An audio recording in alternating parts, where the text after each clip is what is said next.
முன்னோர்களை பற்றி தெரிஞ்சாதான் நம்மளுடைய ஜாதகத்துடைய கர்மாவுடைய வேலைகளை நம்ம சொல்ல முடியும். முன்னோர்களுடைய சாபங்கள், முன்னோர்களுடைய செய்ய தவறிய விஷயங்கள், முன்னோர்கள் செய்த பாவங்கள், இது எல்லாமே நம்மளை பின்தொடரும். நீங்கள் பிறக்கும்போது உங்களுடைய பழைய நினைவுகள் அனைத்தும் மறக்கும். பழைய நினைவுகள் அது அனைத்தும் மறக்கும். யார்கிட்டயாச்சும் இதை பற்றி கேட்கலான்னு நினச்சி நீங்கள் கேட்டால் கூட அது சொல்லதுக்கு ஆள்கள் இருக்காது. ரெக்கவர் ஆகக்கூடிய சாபமாக இருந்தால் தெரியும். ரெக்கவர் ஆகக்கூடாத சாபமாக இருந்தால் கண்டிப்பாக உங்கள் மூதாதையர்கள் அம்சத்தை உங்களால் கண்டுபிடிக்க கூட முடியாது. உங்களுக்கு கர்மாவுடைய இது எஃபெக்ட் ஆகிருக்கு, கர்மாவுடைய தடைகள் நிறைய இருக்குது அப்படிமோ. சில குழந்தைங்களுக்கு ராகு கேது எஃபெக்ட் ஆகிருக்கும். ராகுங்கிறது அப்பாவை குறிப்பதாக இருக்கும். கேதுங்கிறது அம்மாவுடைய வீட்டு வழியை, அதாவது அந்த ஜாதகத்துடைய அம்மாவுடைய வீட்டு வழி ஆட்களை குறிப்பதாக இருக்கும்.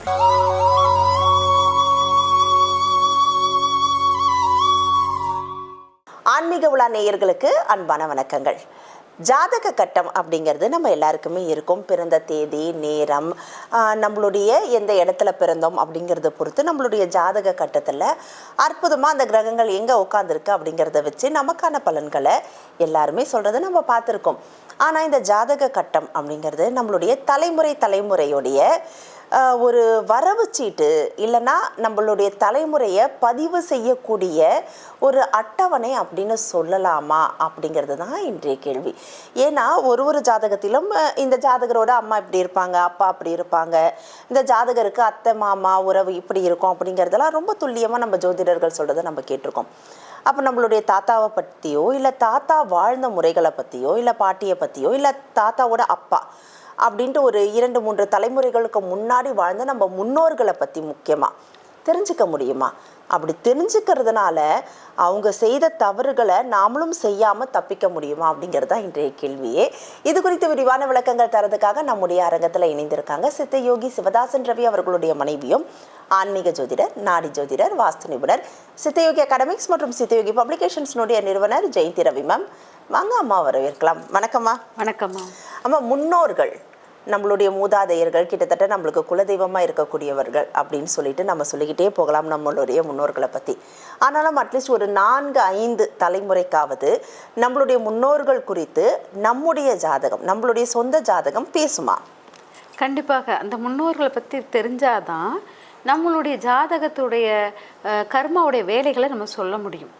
ஏன்னா முன்னோர்களுடைய சாபங்கள், முன்னோர்களுடைய செய்ய தவறிய விஷயங்கள், முன்னோர்கள் செய்த பாவங்கள், இது எல்லாமே நம்மளை பின்தொடரும். ஓகே. அப்போது ஜாதக கட்டத்தில் மூதாதையர்களுடைய விஷயங்களை ஃபுல்லாக நம்ம அப்சர்வ் பண்ண வேண்டிய மிக முக்கியமானது. நம்மளுடைய கர்மா அப்படிங்கிறது ஒரு விஷயம் சொல்கிறோம் இல்லையா, அந்த கர்மா மூதாதையர்களை பின்பற்றியதாக தான் இருக்கும். ஏன்னா நம்ம மூதாதையர்கள் என்ன செயல்கள் செய்தார்களோ அது ஃபுல்லாக நம்மளுக்கு இந்த பிறப்பில் நம்மளுக்கு செயல்படுத்திக்கிட்டு இருக்கும் அப்படின்பது. மூதாதையர்கள் யார் அப்படின்னா, நீங்களே அந்த மூதாதையர்கள் அம்சமாக இருக்கலாம். அந்த பிறவி நாமளே எடுத்து நாம மூதாதையர்கள் ஏதாச்சும் ஒரு வேலையை செய்யாமல் ஒரு கோயில் வேலையை பாதியிலே விட்டுட்டு அப்படியே போயிருப்பாங்க. இந்த வேலை செய்யணும், அது பாதியில் நிற்கும். அந்த வேலையுடைய பேலன்ஸை அவங்க என்ன பண்ணுவாங்கன்னா அடுத்த பிறப்பெல்லாம் எடுக்க முடியாது. அது மகனுடைய பிள்ளை, அதுக்கப்புறம் அந்த மாதிரி வரும்போது அந்த வேலைக்குள்ளது நீங்கள் வரும்போது, ஏன்னா உங்களுடைய வேலைகள் உன்னுடைய மூதாதையர்கள் அந்த கோயில் வேலையோ, இல்லாட்டி ஒரு பெண்ணுக்கு ஒரு வாக்கு கொடுத்துட்டு அந்த வாக்கை நிறைவேற்ற முடியாமல் இறந்து போகுதோ, சில ஆசைகளை நிறைவேற்றணும்னு நினச்சிருப்பீங்க, அந்த ஆசைகள் அப்படியே பேலன்ஸ் ஆக நிற்கும். இல்லாட்டா சில பேர் உங்களை பயங்கரமாக சபிச்சிருப்பாங்க, அந்த சாபம் உங்களை அடையதுக்குள்ளே நீங்கள் இறந்து போயிருப்பீங்க. இதெல்லாம் அனுபவிக்கணும்னா நீங்கள் என்ன பண்ணணும்? அப்போ அடுத்த பிறப்புன்னு எடுக்கணும். அடுத்த பிறப்புங்கிறது உங்களுக்கு ஒரு மகன் பிறந்திருப்போம், என்னுடைய முப்பாட்டனுக்கு ஒரு மகன் பிறந்திருப்பான், அந்த மகன்கிட்ட நீங்கள் பிறக்க முடியாது. அடுத்தால ஒரு பேரம் பிறப்பான், அதுலேருந்தும் பிறக்க முடியாது. அதுக்கடுத்து வர்ற ஜெனரேஷன்லேருந்து வரும். ஏன்னா இங்கே நீங்கள் பிறக்கும்போது உங்களுடைய பழைய நினைவுகள் அனைத்தும் மறக்கும். பழைய நினைவுகள் அது அனைத்தும் மறக்கும். யார்கிட்டயாச்சும் இதை பற்றி கேட்கலான்னு நினச்சி நீங்கள் கேட்டால் கூட அது சொல்லதுக்கு ஆள்கள் இருக்காது, உங்கள் மூதாதையர்கள். ஏன்னா அந்த சாபம் அவ்வளோ எளிதில் நீங்கள் கண்டுபிடிச்சிட்டிங்கன்னா சீக்கிரம் ரெக்கவர் ஆகி இந்த உலகத்தை விட்டு வெளியே போயிடலாம். அனுபவிக்கணும் இல்லையா, அந்த சாபத்தை நீங்கள் அனுபவிக்கணும். அதனால் அதை மறக்கக்கூடிய அளவுக்கு அந்த ஹிஸ்ட்ரியை யாருக்கும் தெரியாத அளவுக்கு உருவாக்கி வச்சுட்டு தான் நீங்கள் ரெக்கவர் ஆகக்கூடிய சாபமாக இருந்தால் தெரியும். ரெக்கவர் ஆகக்கூடாத சாபமாக இருந்தால் கண்டிப்பாக உங்கள் மூதாதையர்கள் அம்சத்தை உங்களால் கண்டுபிடிக்க கூட முடியாது. அப்படி இருக்கும்போது நீங்கள் அந்த பிறப்பெடுத்து உங்களுடைய நாங்கள் சொல்லுவோம் உங்களுக்கு கர்மாவுடைய இது எஃபெக்ட் ஆகிருக்கு, கர்மாவுடைய தடைகள் நிறைய இருக்குது அப்படிம்போம். சில குழந்தைங்களுக்கு வந்து ராகு கேது எஃபெக்ட் ஆகிருக்கும். ராகுங்கிறது அப்பாவை குறிப்பதாக இருக்கும். கேதுங்கிறது அம்மாவுடைய வீட்டு வழியை, அதாவது அந்த ஜாதகத்துடைய அம்மாவுடைய வீட்டு வழி ஆட்களை குறிப்பதாக இருக்கும். இதை வைத்து நாங்கள் எடுப்போம். அப்போ இந்த ராகுங்கிறது வந்து யார் வழியை, அப்பா வழியில் எந்த இடத்தை யார் பிடிச்சிருக்கா, ராகுங்கிறது சாபம். அந்த சாபம் வந்து எந்த அப்பாவுடைய வழியில் எந்த பாவத்தை பிடிக்குது, எந்த கிரகத்தை பிடிக்குது, அதை பார்த்து நாங்கள் வந்து எடுத்து சொல்லிடலாம். அதே போல் கேதுங்கிறது உங்களுடைய அம்மா வழியில் உள்ளவங்க யார் தனியாக இருக்கா, யார் வந்து என்ன தடைகளை செய்துக்கிட்டே இருந்திருக்காங்க அப்படிங்கிறதை சொல்வதாக அந்த கேது இருக்கும். இந்த ரெண்டையும் நம்ம கரெக்டாக எடுத்து சொல்லணும். அப்புறம் சனிங்கிறது என் முன்னோர்கள் மூதாதையர்கள், அதை வந்து என்னால் எடுத்துக்கவே முடியாது. அப்போ என்னுடைய முன்னோர்கள் மூதாதையர்கள் எங்கே அப்படின்னு கொஸ்டின் கேட்கும்போது பொதுவாக இந்த சனிங்கிறது காவல் தெய்வத்தை குறிப்பதாக இருக்கும். என்னுடைய மூதாதையர்கள் உங்களுக்கு காவல் தெய்வமாக உட்கார வேண்டிய சூழ்நிலையில இருப்பாங்க. அந்த காவல் தெய்வம் யாரு, எங்க இருக்காங்க அப்படின்னு பார்க்கும்போது என் அப்பா பிறந்த இடத்துல இருந்து அந்த காவல் தெய்வத்தை எடுக்கலாம். என் அப்பா எந்த ஊர்ல பிறந்தார், அந்த ஊருக்குள்ள காவல் தெய்வம் யாரு, அந்த ஊர்ல உள்ள காவல் தெய்வத்தையும் உங்களுடைய காவல் தெய்வத்தையும் நீங்க இப்ப இருக்கிற இடத்துல உள்ள காவல் தெய்வத்தையும், இந்த ரெண்டு தெய்வத்தையும் நீங்க கரெக்டா ஒண்ணு சேர்த்து எடுத்து நீங்க பூஜை பண்ணிக்கிட்டே இருந்தீங்கன்னா உங்க மூதாதையர்களுடைய பாவ செயல்கள் ஃபுல்லா உங்களுக்கு ரெக்கவர் ஆகிறதுக்கு வாய்ப்புகள் இருக்கு. ஏன்னா சனிங்கிறது மூதாதையர்களுடையது. அதை வந்து நம்ம காவல் தெய்வம் மூலம் ஆக்டிவேட் பண்றோம் அப்படிங்கிறது நம்ம முக்கியமானது. அப்போ இந்த காவல் தெய்வத்தை உங்களுடைய அப்பாவை எடுத்துக்கலாம். அப்பா வந்து வாழ்ந்த இடத்தில், அதாவது சிறு வயதில் அப்பாவை பாதுகாத்த ஒரு இடம், அதாவது எந்த ஊர்ல வாழ்ந்தாரோ அந்த ஊர் தெய்வம் வந்து உங்க அப்பாவை பாதுகாத்திருக்கும். அந்த ஊரோட நம்மளுடைய குலதெய்வமாவும் இருக்கலாம், காவல் தெய்வம். குலதெய்வம் வேண்டாம், காவல் தெய்வம் மட்டும் அதை எடுத்துக்கிட்டு அந்த காவல் தெய்வத்தை மட்டும் இங்க வந்து நீங்க எடுத்தீங்கன்னா அங்க வந்து அந்த காவல் தெய்வம் இங்க நீங்க உட்கார்ந்துகிட்டு இருக்கிற இடத்தில் உங்களை பாதுகாக்கிறதுக்காக ஒரு காவல் தெய்வம் இருக்கும். அது எந்த இடமாக இருந்தாலும் ஒரு காவல் தெய்வம் இருக்கும். அந்த காவல் தெய்வம், இந்த ரெண்டு காவல் தெய்வத்தை நீங்க வழிபாடு பண்ணும்போது உங்களுடைய தாத்தாவுடைய அம்சத்துக்குரிய இடமாக இது மாறிவிடும். தாத்தனா பூட்டன் குல அம்சமாக சனியுடைய தன்மை. அப்போ இதை வந்து ஆக்டிவேட் பண்ண முடியும் அப்படிங்கிறது. அதனால உங்களுடைய ஜாதக கட்டத்தில் உங்களுடைய மூதாதையர்கள் அப்படிங்கிறது சனியை வைத்து எடுத்துக்கலாம்.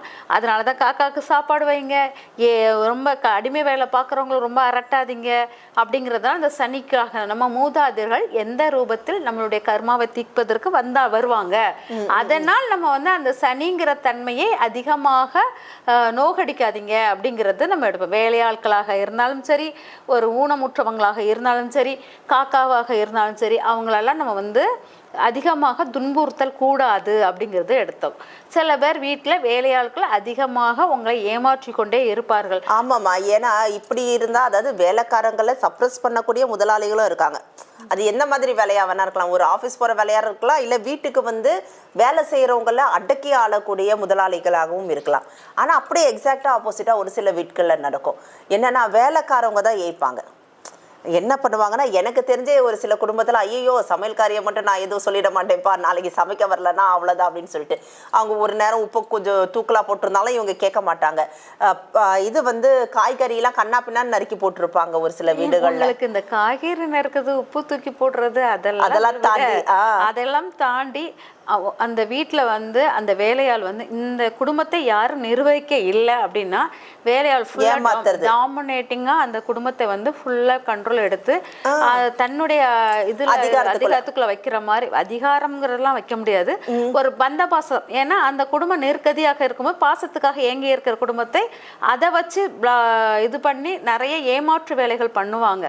அதுவும் அதை வந்து தெரிஞ்சாலும் இதை வந்து நம்ம அமைதியாக ஏன் கேட்குறோம் அப்படின்னா, இதை நம்ம மூதாதையர்கள் முன்பு காலத்தில் வந்து வேலையாட்கள்ங்கிறத விட மூதாதையர்கள் வந்து என்னென்னா மற்றவங்கக்கிட்ட அன்பு காமிக்கிற மாதிரி காமிச்சு நிறைய பேர்கிட்ட இருந்து பணங்களையோ பொருட்களையோ அபகரித்திருப்பார்கள். ஒரு ஏமாற்றம். ஆமாம், அனாதையான ஒரு சொத்துக்களை அபகரித்தல், இந்த மாதிரி ஒரு விஷயங்கள் அங்கே நடக்கிறதுனால இங்கே வந்து அந்த சனிங்கிற கர்மா வேலையாள் மூலமாக இவங்களுக்கு அதே பாசத்தை காமிச்சு அதே மாதிரி அபகரிக்கும் தன்மை நடக்கும். இது வந்து நீங்க இந்த உணவு சின்ன சின்ன இந்த அதுதான் விஷயம்லாம் இல்ல. கிடையாது. இது வந்து என்னன்னா மன உளைச்சலுக்கான சில விஷயங்கள் அங்க நடக்கும். ஆனாலும் அதையும் கண்டும் காணாமல் நம்ம போய்கிட்டே இருந்தோம். நம்ம போய் ஊர் தேடி வீடு தேடி பரிகாரம் பண்ணுவதை விட இந்த வேலையாட்கள் செய்வது எல்லாம் சரின்னு எடுத்துக்கிட்டு இருந்தீங்கன்னா உங்களுக்கு கர்மாவை யார் எடுப்பாங்கன்னா அந்த வேலையாள் எடுப்பாங்க.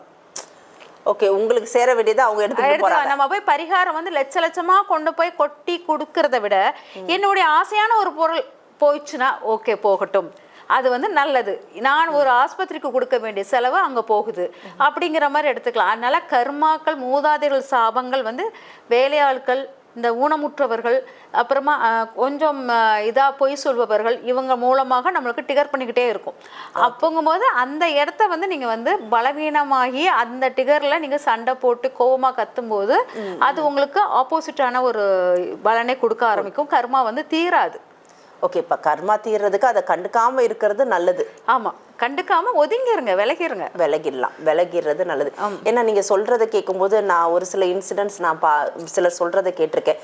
எங்க வீட்டுல ரொம்ப வருஷமா அந்தம்மா வேலை பார்த்துட்டு இருக்காங்க, அவங்க என்ன கேட்டாலும் நான் கொடுத்துருவேன் அப்படின்னு சொல்லக்கூடிய நிறைய பேரை நான் பார்க்குறேன். என்ன கேட்டாலும் கொடுத்துருவேம்மா. அன்னைக்கு கூட என் கையில் மோதிரம் இருந்தது, பொண்ணுக்கு படிப்பு செலவுக்கு வேணும்னு கேட்டு வாங்கிட்டு போனாங்க. கடைசியாக அந்த பிள்ளைக்கு ஏற்கனவே ஃபீஸை கட்டிட்டாங்க, எதுக்கு வாங்கினாங்கன்னு எனக்கு தெரியலை அப்படின்னு சொல்லக்கூடிய முதலாளிகளையும் எனக்கு பார்க்கும்போது என்ன இவ்வளோ அப்பாவியா இருப்பாங்களா அப்படிங்கிற மாதிரி. அதனால தான் அவங்க முதலாளியா இருக்காங்க. இவங்க ஏமாற்றுவர்களாக ஏன் முதலாளியா இருக்காங்கன்னா அவங்க அந்த கர்மாவை வந்து கொடுத்துக்கிட்டே குறைச்சிக்கிட்டே இருக்காங்க. ஆனா தெரிஞ்சுமே அவங்கெல்லாம் அதே வீட்டில் தான் இன்னும் வேலை செஞ்சுட்டு இருக்காங்க. ஆமா, அப்படிதான் இருக்கும். ஸோ இது வந்து நல்லதுதான்.